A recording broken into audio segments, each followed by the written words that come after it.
Hello everyone.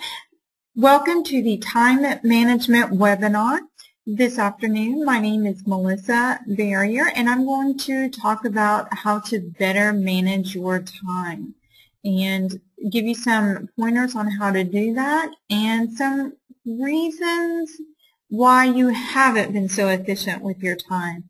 So hopefully we can take a look at all these different items, and you, by the end of this webinar, you'll come away with an action plan and a few tips to help you get a little bit more efficient with your time.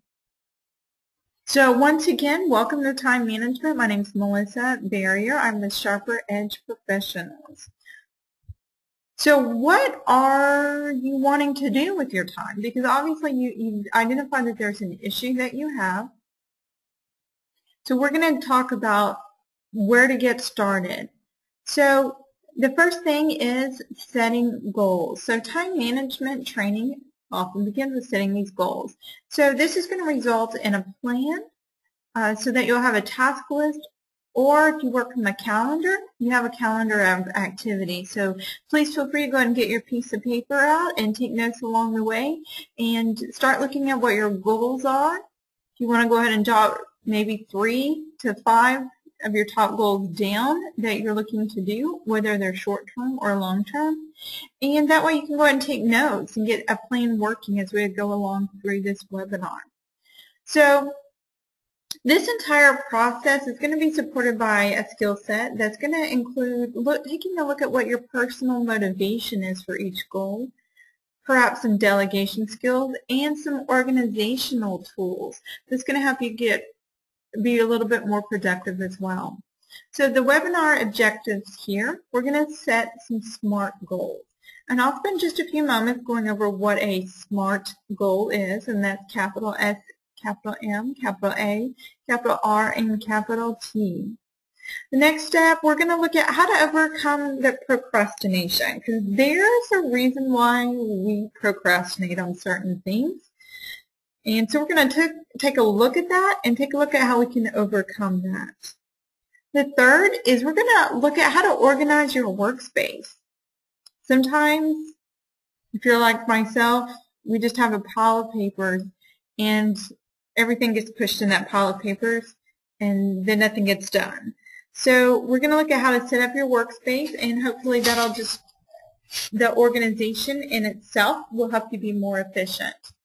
And then the third item here is we're going to look on how to plan and prioritize. So either on a daily basis, it can be a monthly basis, but we're just going to look at what your goals are, we're going to set them, and how to prioritize what really needs to get done.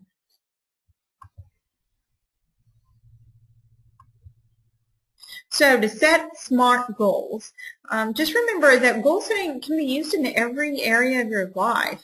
And that can be personal, it can be professional, it can be volunteering, it can be spending your time doing your favorite activities.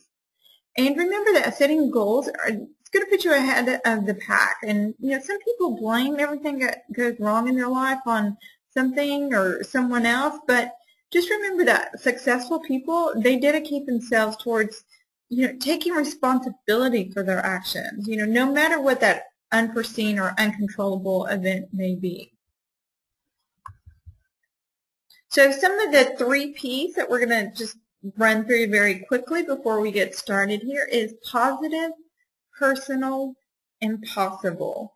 So we want to be positive, we want to be personal, and possible. So just think of that, like what goals are personal to you and what's possible. Obviously, you're probably not going to be able to get a 4-year college degree in the next 12 months. But what are some of the things that you can do this year, right now, to work towards that, say, 4-year degree? That just being one example. So we're going to go ahead and look at the SMART way, and these are your SMART goals and how you're going to define your goals. One is to be specific. I'm going to use, since this is the beginning of the year, weight loss for the New Year's resolution. So specific isn't saying I want to lose weight. Specific is I want to lose 50 pounds. measurable. You have to put a number in there. You have to be able to measure in some sort. So by saying, I want to lose 50 pounds, 50 pounds is measurable. If you want to go back to school, to use that example, you can use a goal of, I want to apply for school by the deadline. I want to take 4 classes by the end of the year. Those are different measurable goals because you can say 4 classes. The third one is achievable, and it has to be practical, something you think you can actually achieve. So going back to the weight loss example, I want to lose 50 pounds. Well, if you are 120 pounds, 50 pounds isn't achievable. If you weigh more than that and you're going to end up in a healthy body weight image, 50 pounds is achievable. Once again, going back to the education side, like I said, you can't get a 4-year degree in 12 months. So you can't, if you've not, say, if you need any preparatory classes, you need any study skills classes because you've not been in school in 20 years, you may have to build in some of that extra time in your goals, as well as any other skill sets that you may need to relearn, like your study skills, your just anything like that that you may, any preparatory information that you need before you can actually get to even start working on your goals. So the fourth one is actually relevant. Is it relevant to you? And is it attainable? Is it where is it on your priority level? And the last one is timed.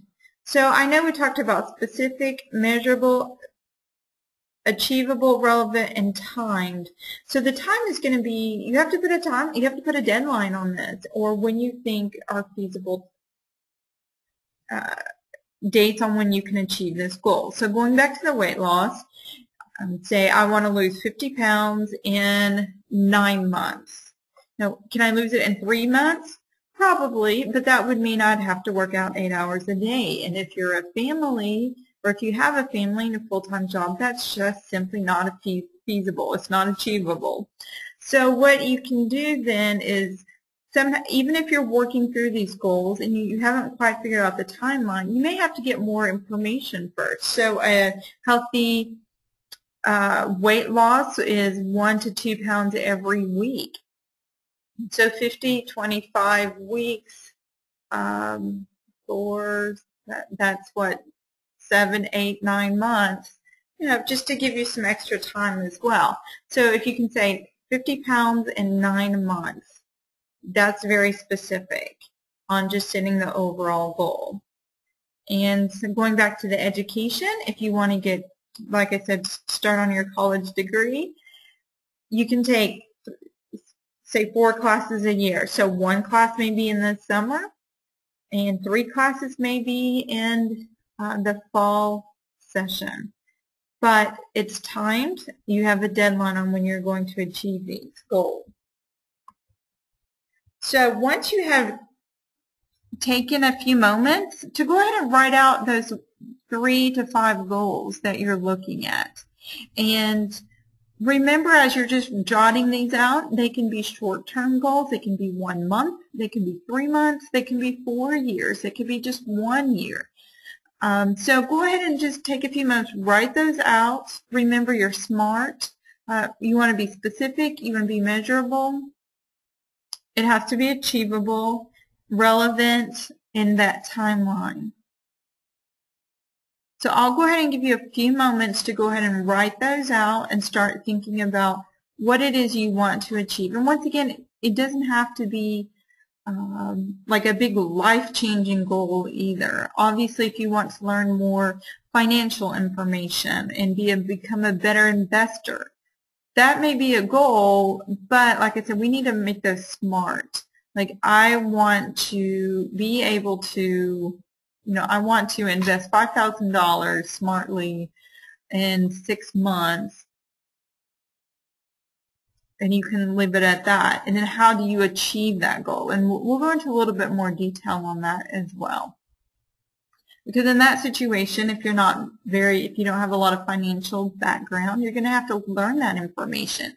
And so one or two things, subsequent goals or subcategories, I mean, that may be, I attend 3 free webinars on financial and stock trading. I read 2 books, 1 book for the next 2 months, or maybe that's something to do. That sort of thing. So once you got that down, I'll go ahead, like I said, go ahead and just be quiet for a few moments and let you think about your goals.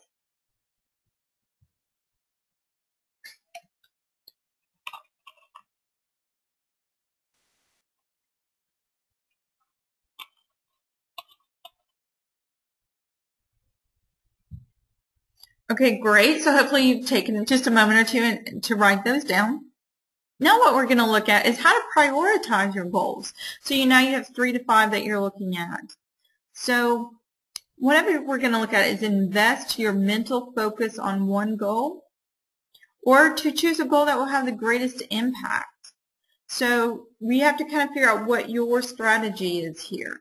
So sometimes, let's go back and look at invest your mental focus on one goal. Just depending on how you operate and how you think and how you process and how you better work. Maybe working on one goal is ideal for you because you can put all your effort into that goal. If you're a multitasker, or if you have a lot of long-term goals, you're going to have to, we'll figure out here, or give you some ideas here on how to prioritize those and what needs to be given the greatest attention at a certain time. And the bottom section is to choose a goal that will have the greatest impact. Sometimes that's what we need to do, especially like if you're a business and you're running a business. I always have that decision of what's going to have the greatest impact. I can spend the next hour maybe finding a new group to join, or somehow doing some type of business development. I can use it reading a book. But perhaps the goal that's going to have the greatest impact is if maybe I spend the next hour making phone calls and trying to make connections and find people that need my services. Because that's to start a business, your financial goal is to make money. So there's a couple of ways we can go about this here. But one technique we also want to look at is visualization. Is just picture yourself achieving your goal and what it's going to be like when you do. So part of this is through emotionalizing. Just what's that happy feeling, that feeling of accomplishment and pride and joy, and maybe even a little bit of bragging rights, whether, let's say, you want to run a half marathon, you want to finish college. Any of those things, you want to picture yourself at the end, because that's going to get you through the tough times. Another way of visualizing is to actually construct a visualization board. And that can just be on poster paper or a notebook or just any type of ideas there. And you can cut out pictures of what you're looking for. If you want to be able to buy a car, you want to run your half marathon, you put a picture of someone finishing a half marathon and what that looks like. And another way of doing it is to list the benefits if you achieve that goal.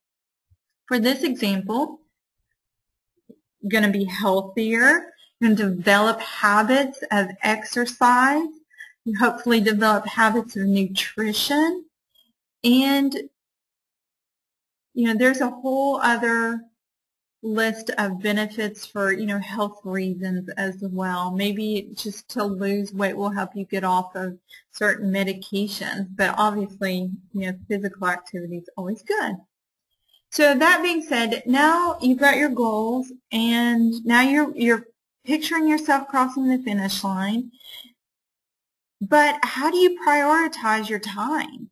Because guess what? You still probably have to go to work. You still have a family. You still have to go grocery shopping and pay your bills and wash your car. And of course, go see the great movie that comes out.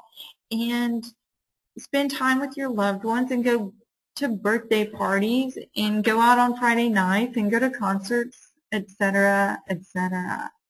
So, remember, time management is about more than just managing your time. It's about managing yourself in relation to time. And you may be thinking, what does that mean? So it means you have to be willing to experiment with different methods and ideas to let you find out the best way to maximize your use of time.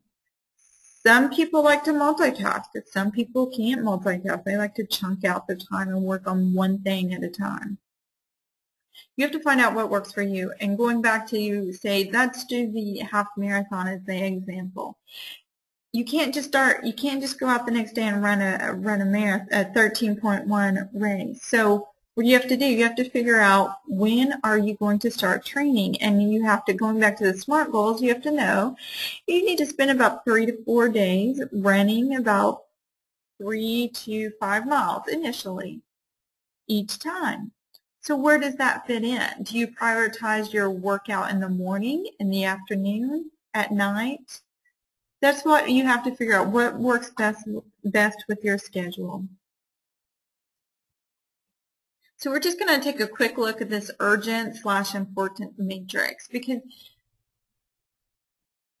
we're just going to look at where things fit in. And one of my professors in college told me, and I've always remembered this, he said, you make time for the things you want to do. And it's so true. If you really wanted to run, you would run. If you really wanted to go hang out with your friends, you're going to hang out with your friends. So that being said, we're going to just, like I said, take a quick look at this matrix. So the top left corner there is, these are going to be items where it's urgent and important. Those take first priority. You look to the right of that, they're important, but they're not urgent. Like, you need to do something, you know you have to do it, but you don't have to do it right then.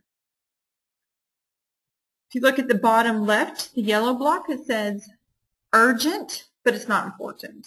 Like, I really should do that right now, but the world is not going to come to an end if I don't do it. And then the bottom right, that's pink. It's not urgent and it's not important. So your tasks are going to fit into one of these 4 quadrants, and then you have to figure out how to prioritize and manage that. So to plan wisely. So the success of managing your time is being consistently productive each day. Like I said, you don't go from running a half marathon in just a few days. It's a 4-month training process. And how is it best to do it? You run the 3 to 5 miles 3 to 4 times a week as just a base. And you just have to be consistent and go out there and do it every single day that you need to do it. So that said, you need to have a daily plan and you need to have some commitment to what is going to help you stay focused on the priorities of that day. So some people, we're going to talk about creating your productivity journal. So this can be a notebook, it can be a calendar, it can be just a task list. From there, you need to prioritize your tasks. So if you need to put a star by things that have to be done that day, if you want to number 1, 2, 3, 1 being the most important, 2 meaning would be great to get it done, and 3 meaning, okay, I probably should do this, but it's not urgent and it's not important. That's one way to do it. There's some, different things. Choose the different ideas as well. Choose the top 3 things you have to get done that day and list those at the top of your paper. Draw a line. List everything you'd like to get done below that line. But you make your focus as top 3 things. So there's different ways of what works for you. The next thing is cross off the completed items. I'm very much a visual person, so I feel a little bit of accomplishment when I can mark it done, and that sheet is just filling up quickly. And then also to remember to carry over your unfinished tasks. So if it didn't get done that day, it needs to go on another day. So an idea here to maximize, the power of your personal journal here is to plan the night before.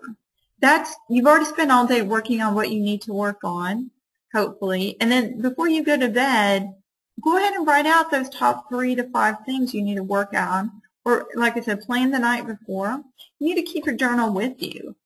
That way, if you're waiting in a checkout line or you're waiting to pick up your child from school, you've got 10 minutes, there may be something on that list you can mark off, such as, oh, I wanted to read that newsletter from such and such organization. It's been sitting in my inbox. I really want to read it, but I just don't have time. That may be the time to do it.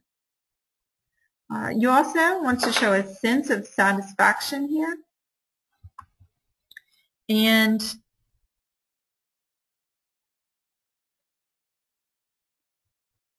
as you cross those things off and you see how much you've accomplished for that day, that week, or even that month, you can always look back and say, wow, this is where I started. And a year ago, this goal, this XYZ goal, or maybe even running the half marathon, I was so overwhelmed. I didn't think I could do it. But look, now I'm 2 months in, and I can run. My long run is now 8 miles, and I never thought I would be able to run 8 miles at one time. So just to kind of keep that, and then, because also when you see how far you've come, you can see how far you have yet to go. And if you're, if you made that 8-mile goal and you made it on time, that just gives you so much power and energy and enthusiasm to keep going, and confidence that you've already done those other goals. You can keep going on this one as well. And the last item here is to remove tasks that have been postponed 3 times, because obviously it falls into that lower quadrant we talked about where they're not important, they're not urgent. So maybe it just doesn't need to get done. So I usually have a pile that I keep in the corner of all of that type thing, and normally and honestly after a month of that sitting there, I go through it, and most of that just didn't seem as important as I thought it would be, and I just either throw it away or I don't do what I hoped I could do, and I don't feel guilty about it. That being the last thing on that. So how do you organize your time? Another tactic here is the chunk, block, and tackle. So you want to chunk your time together, or chunk your tasks together, whether it's checking email, whether it's doing your studying for school, or you're exercising, or you're cooking. If you cook if you like to cook several recipes at once for the week, you're going to put that all together. You're going to block your time out, whether it takes you a couple of hours or all day long. But you want to reserve some time that you can put toward that specific effort of work that you want to do. And then the third one is just to tackle it. It's just to go after it. Okay, this is my item. This is my to-do list. This is what I'm going to do, and just get a little gung-ho and go through it. And then when you're done, you take that sense of satisfaction for that, say, 2-hour time period of checking all those unanswered emails, for example. And so here, just going with that same momentum here, ready, fire, aim. So sometimes just don't overplan it. You got to do it. And you just got to take the action. And if it's not quite right, you can adjust your aim. You don't always have to be perfect the first time out. And it'll take some practice of getting through these tasks. So go ahead and take a minute before we go on to procrastination here, and just go ahead and look through those goals that you wrote, and let's look at what you wanted to do. and how to block that time and how to chunk that time. If you want to go ahead and take a few moments to make some notes, I'll give you some time to do that now.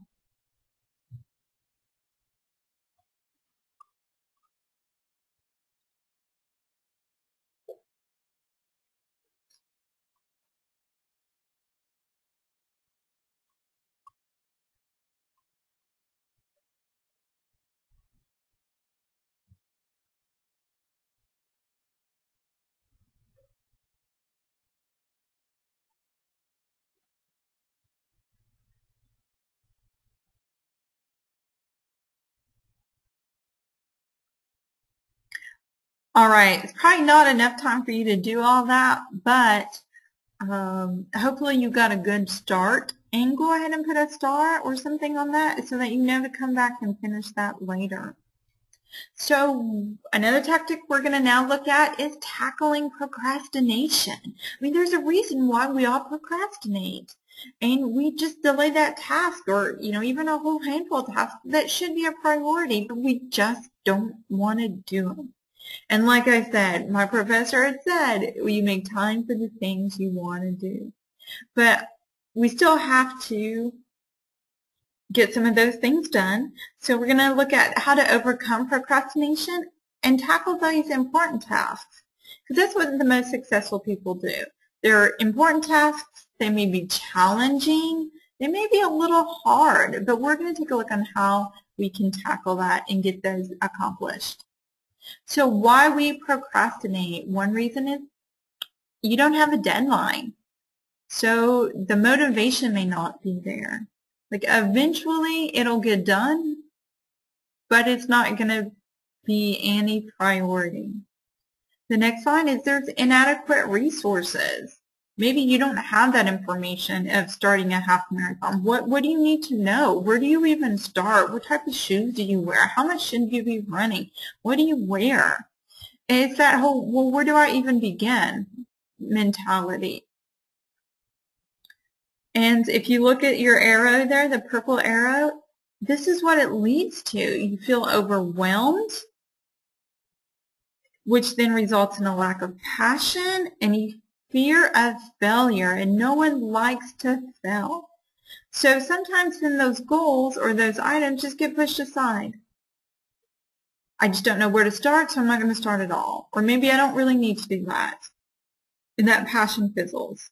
Or maybe it's not going to be productive or it's not going to be successful, so maybe I shouldn't even do it to begin with. Those may be some of the items that you're thinking. So we're going to look at 9 ways to overcome procrastination. Delete. Okay, if it's something you don't want to do, just delete it. Don't worry about it. Delegate. If it's a task, for example, if you're in a work environment that you can delegate to your employee, do that. The third one is just do it. If you're writing it on your list 3 times and it needs to come off.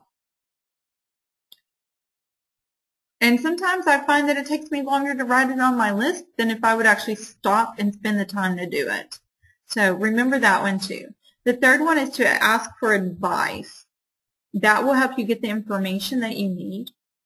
The next one is chop it up. So the task or goal may be so large you don't know where to start. So look at the small piece. Look at one portion you can start on now. The next one is the 15-minute rule. Put your timer on for 15 minutes and work on it for 15 minutes. Then I find if I do that, it actually calms me down, it gets me focused, and it lets me get started on what that task is. And then when that 15 minutes goes off, if I still want to continue, I can still continue. But if it's something I don't want to continue, then I'm okay, because I feel like I can write off I've spent 15 minutes reading that book or something like that. The last row here is a clear deadline. Make a deadline. There's a reason for the deadline. And if it's one of those SMART tasks or goals, the T for timed, you have to have a deadline. The next item is a reward. Reward yourself for doing something. And it doesn't have to be monetary reward. Sometimes if I'm reading a book that I'm about to fall asleep on, I spend 15 minutes. My reward, I'm going to go take a walk around the block just to get out, just to get some fresh air. And the last item is to remove the distractions. So whatever's preventing you from doing that task, remove it. Or remove yourself from that setting. Sometimes being in an office, you can't get work done if people are talking around you. And no, you can't just get up and leave your desk, but maybe there's something you can do to go find a quiet space to work at for that time. Or turn the TV off, or put Facebook away, or put those games away as well, so they're not tempting you to put off that task. So here's one of the things to remember. To eat that frog. If you've got 2 tasks, or you've got multiple tasks, and you keep putting it off, there's that big task that just lingers out there, and it's mentally wearing you out, but you don't want to do it. Eat that frog says if you have to eat 2 frogs, you eat the ugliest one first. So sometimes while you have your energy, you tackle that challenging one, and then the rest of the things you do for the rest of that day or in that time period, they're going to seem so much easier, and you're going to be much more proud of yourself. So how to execute your plan. So we've talked about your goals, how to set SMART goals, how to overcome some procrastinating items that you have. So now we're going to execute the plan. So continue evaluating the plan as you're working through it.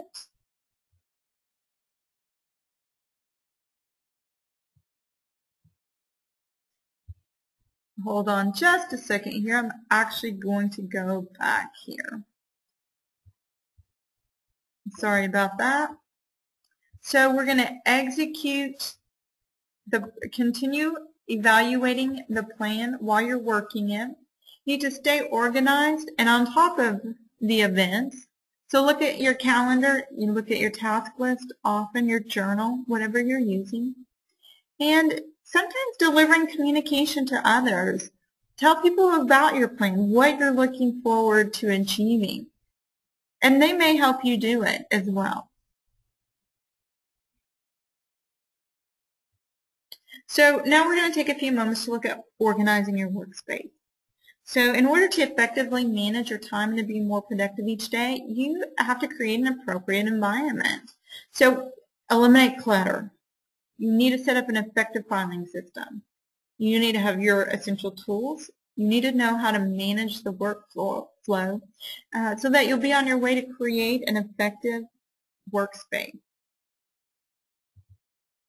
So you have to plan time to clean up and declutter, whether it's working space, reference, and achieving here.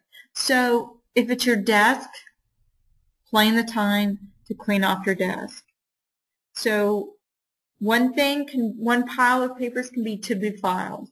You'll come back and file them, but they need to be filed. The second thing may be things to just get thrown away. And then maybe that third pile is, maybe I may want to do it, but I don't know quite yet if it's a priority or not. So then once you clean that up, go back and you have your piles of paper that need to be filed. Create files, alphabetical order. If they're your bills, if they're just content subject material, find a way to file it, make it effective for you, and they're labeled nice and clear and easy so that you can find it effectively. That pile that needs to be thrown away, just go and throw it away. Get rid of it. It's out of sight. And that last pile we can come back to later. So how to manage your workflow. One of the things to look at is, this kind of goes back to that chunk, block, and tackle. So you may want to select one task to do at a time. You can time yourself, like maybe give yourself the 15 minutes or 20 minutes. You need to ignore everything else. So put those distractions away, like we said earlier. No breaks or interruptions.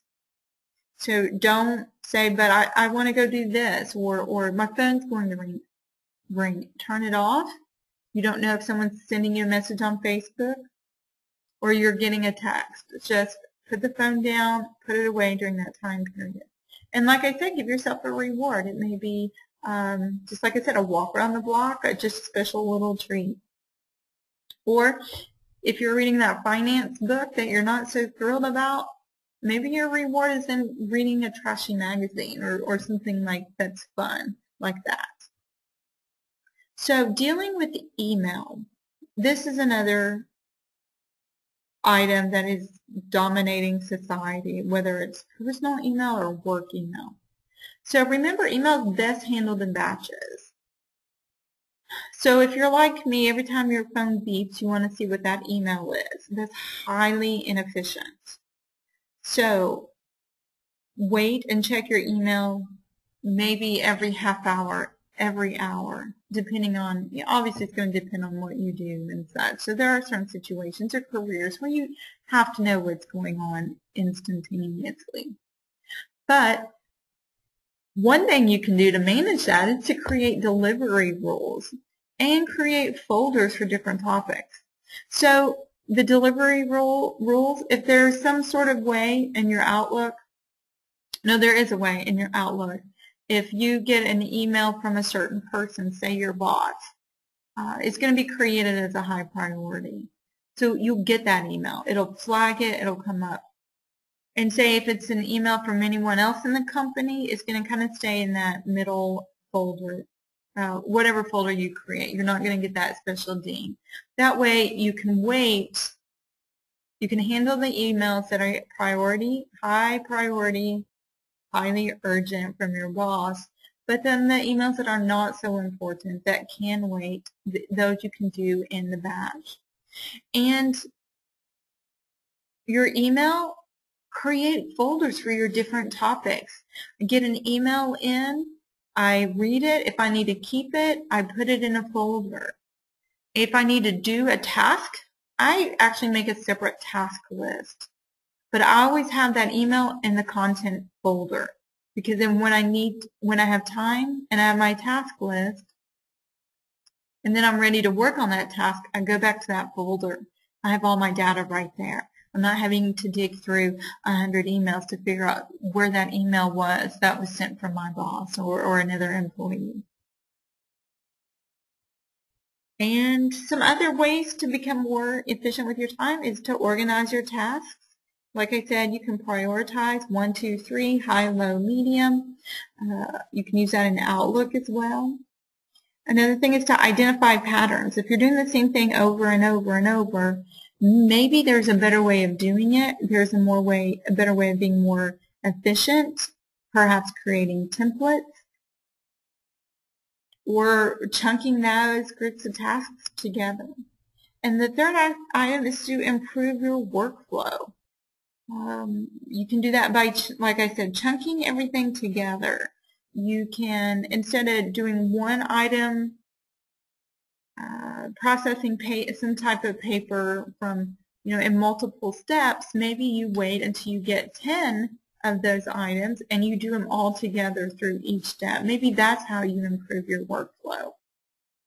But you're going to have to take a look at your individual, situation and what works in your office.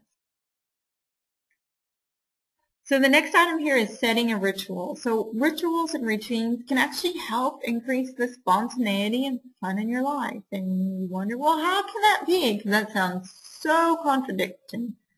Well, because your routine tasks, they're already planned for. So you have more energy to spend on tasks that's going to bring you closer to your goals and bring more joy to your life.